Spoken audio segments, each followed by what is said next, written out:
Vice Cosmetics is back with another mascara release, and hindi lang sila nag-release ng isang mascara, but dalawa. And tingnan natin in this video if Booya approved ba sila, kung kamusta naman yung performance, and worth it bang i-check out ang mga mascara na to.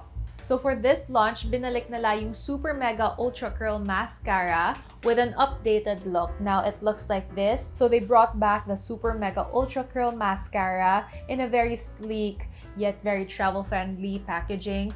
And they still managed to keep it in this tube-type mascara packaging, which I really like. I like packagings like this because you can really maximize the use of the product, and you can even push out the product just by squeezing the packaging, very much like a toothpaste. Also, I want to mention yung mascara wand nila. It's very similar because it is the same variant na Super Mega Ultra Curl. Now, yung difference naman is in the second mascara, kasi yung second mascara naman is their Super Mega Extra Drama. So with the pink mascara or the Ultra Curl Mascara, expect a volumized curl. Now with the violet one naman or the Extra Drama, expect a little bit of dramatic length. Now let's discuss yung performance ng dalawang mascara. So I am wearing the Super Mega Extra Drama on my right eye and the Super Mega Ultra Curl on my left eye. Now I have been wearing this mascara for a little bit over than 2 hours na, and the mascara still holds up. Like the lashes is still lifted up,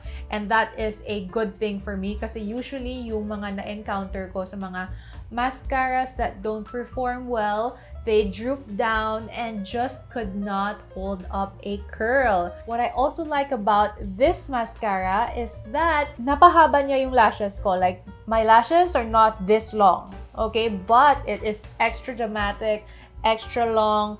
I'm so here for it. I am loving it so much because I don't have, like, parang nag-grow out niya talaga yung lashes ko. I was actually really quite surprised because medyo hindi maganda yung experience ko when it comes to Vice Cosmetics mascara, because yung previous mascara nila, which is this one, yung Super Mega Ultra Curl, didn't really do its job of curling my lashes. So for the Super Mega Extra Drama mascara to actually work on my lashes, that really blew me away, and I like it. Now for the second mascara, which is the Super Mega Ultra Curl, which is actually just basically like this one. Same lang sila na Ultra Curl Mascara. They just repackaged it and maybe updated the formula a little bit. Yung performance naman niya on my lashes is just below average. It still performs like their first mascara. I'm quite sad because if they updated their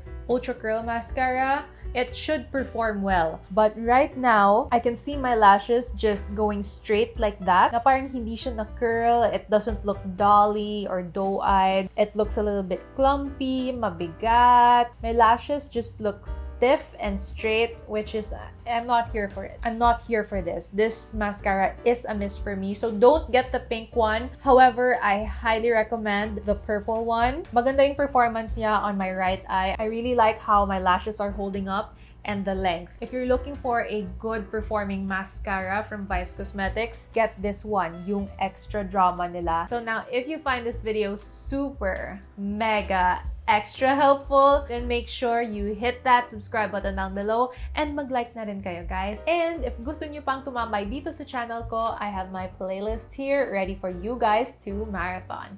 Just remember, no hate, just love.